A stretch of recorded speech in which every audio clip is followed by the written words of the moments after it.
Has someone ever told you about something you did, something terrifying, that you have absolutely no memory of? I have. And to this day, I don't know if it was me or something else. I was just a kid. And I think for one night, something took control of me. But let me start from the beginning. Every summer, my family and I would visit my auntie. She cared for an elderly man who owned an attractive manor house deep in the countryside of Hampshire, England. The house was beautiful, full of quaint features. I wish you could have seen it. It had towering oak staircases, hidden servants' quarters, and even the original bell system for calling the maids. One of the rooms always stood out to me, which was the white room, everything in it, white. A rocking horse, a dollhouse, even the furniture. It looked like a child's playroom frozen in time, and the windows were huge. It was just like a horror movie scene, the kind that made you feel like someone was watching. Anyway, after a couple of days, my sister, my cousin, and I decided to explore the grounds. This place had everything that a kid could dream of having. Indoor swimming pool, a grand room, and outside had a maze, a huge treehouse, endless fields to explore. But it also had something else, something I wasn't supposed to see. We were running through the maze, laughing, out of breath, when I saw it, a dark silhouette running at the back of us, fast, too fast. I screamed. My sister and cousin spun around, but it was gone. They laughed at me and said I was seeing things. Maybe I was. But then, a minute later, I saw it again. I yelled, there it is." They turned again to see nothing there. It disappeared. This time, they ran off laughing, leaving me behind. That's when I felt it. The thing, whatever it was next to me, running beside me, breathing, loud, ragged. I couldn't see a face.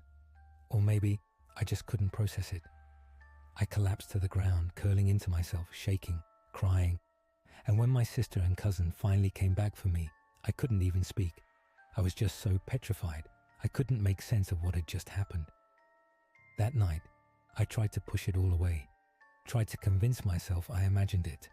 But the house, it wasn't finished with me, because what happened next was worse. My sister encountered something much worse and more terrifying. That night, my sister and I slept in the same room. 2 huge beds, a heavy wooden door with an old-fashioned round doorknob. I fell asleep almost instantly, exhausted from the terror that had happened to me earlier that day. But my sister? She woke up in the middle of the evening to a nightmare.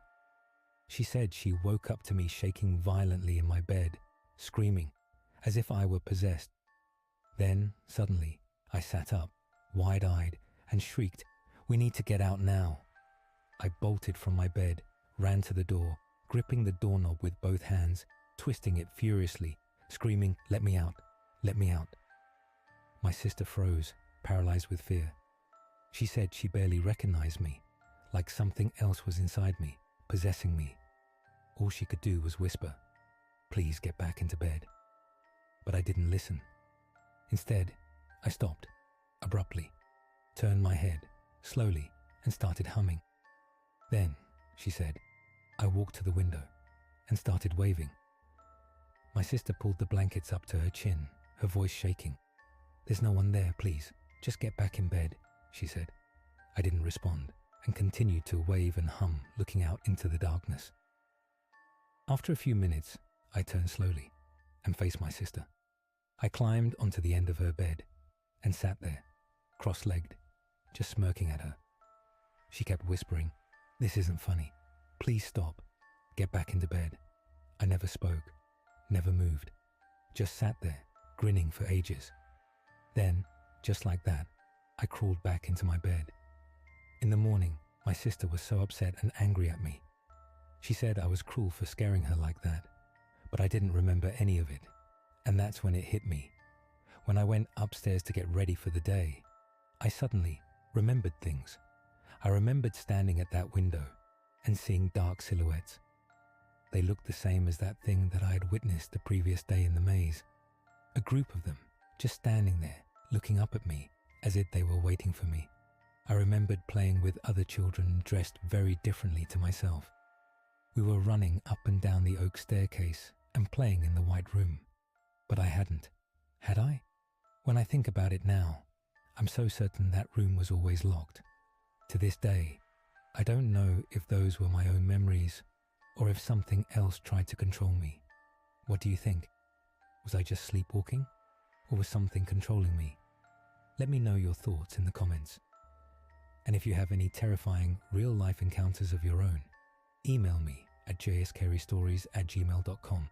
I'd be happy to share your story. Until next time, stay safe.